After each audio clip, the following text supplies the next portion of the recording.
Hey everyone, welcome back to my channel. Today's question is, can I really trust anyone? Let's get into it. Have you ever felt let down by someone you trusted? Maybe a friend shared your secrets, or a family member broke a promise, or a partner was unfaithful. If this has happened to you, you might have sworn never to let it happen again, thinking, who could I ever trust? Yet, here you are, still seeking connection with others. You might think that you need friends, a partner, even family. So, how do you balance the need for intimate connection with the fear of being hurt? The good news is, you're not alone in grappling with this issue. And understanding more about trust can help you overcome this dilemma. I am a licensed therapist, and on this channel, we talk a lot about relationships and mental health.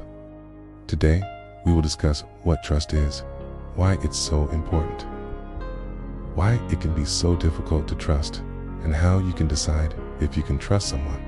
So first off, why do we even need to trust anyone? As humans, we are social creatures, okay? We evolved in tribes, and we need each other for survival, okay? But simply surviving isn't enough for humans.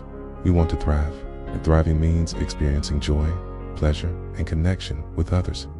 To experience those things, we must let people in, and we can only let people in if we trust them.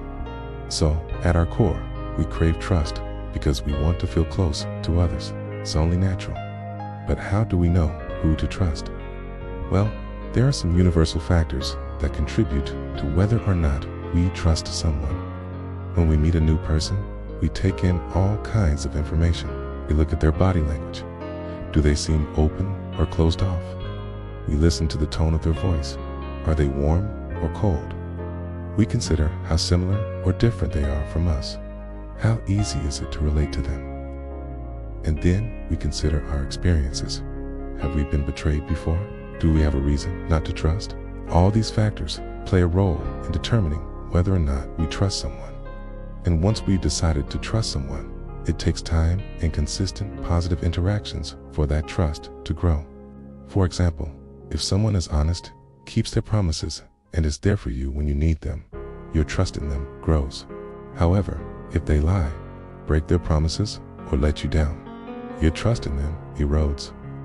So now you understand why we crave trust and how it grows. But what about when it breaks? What happens when we're betrayed by someone we trust? Well, when someone we trust betrays us, we experience a deep sense of pain. It can feel like the rug has been pulled out from under us, and we can question everything we thought we knew about the world. This is especially true if we've been betrayed by someone close to us, a partner, parent, sibling, or friend. We invest a lot of time, energy, and emotion into these relationships, and when they let us down, it can feel devastating.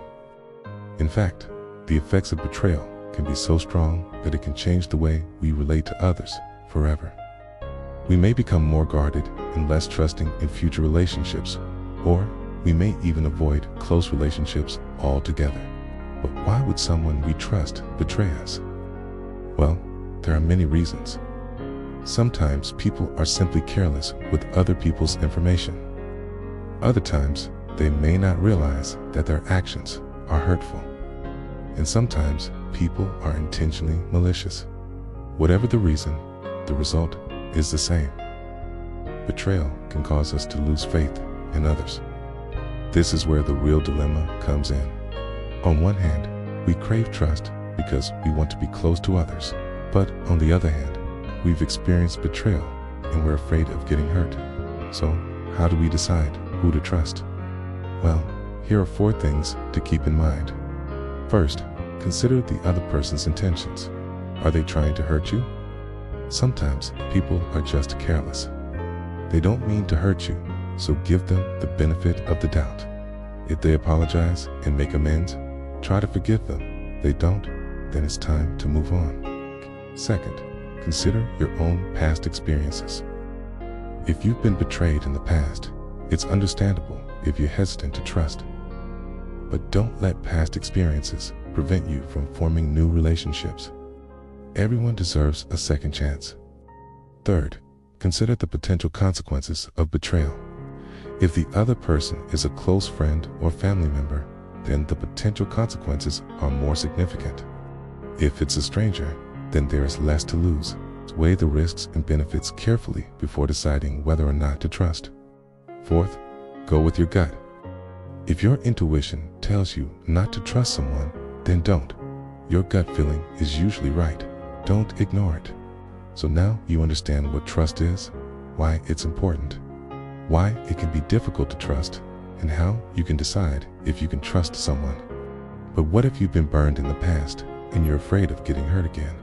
How can you ever trust again? Well, the answer may surprise you. The truth is that trust can be rebuilt. It's not easy, but it is possible.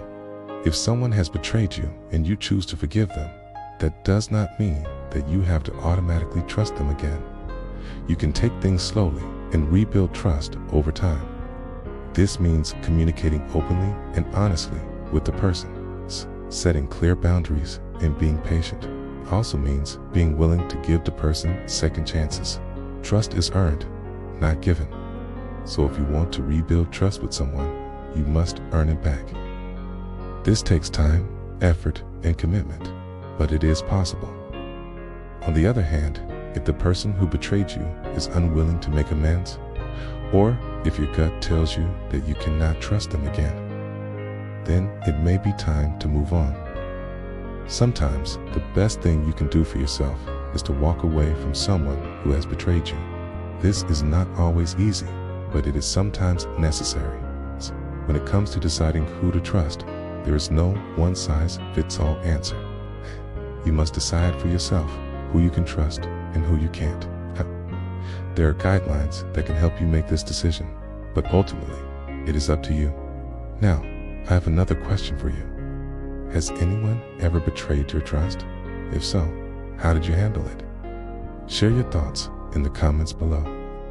And if you like this video, check out this video on what is love, and this video on dealing with a toxic mother. Thanks for watching. Take care.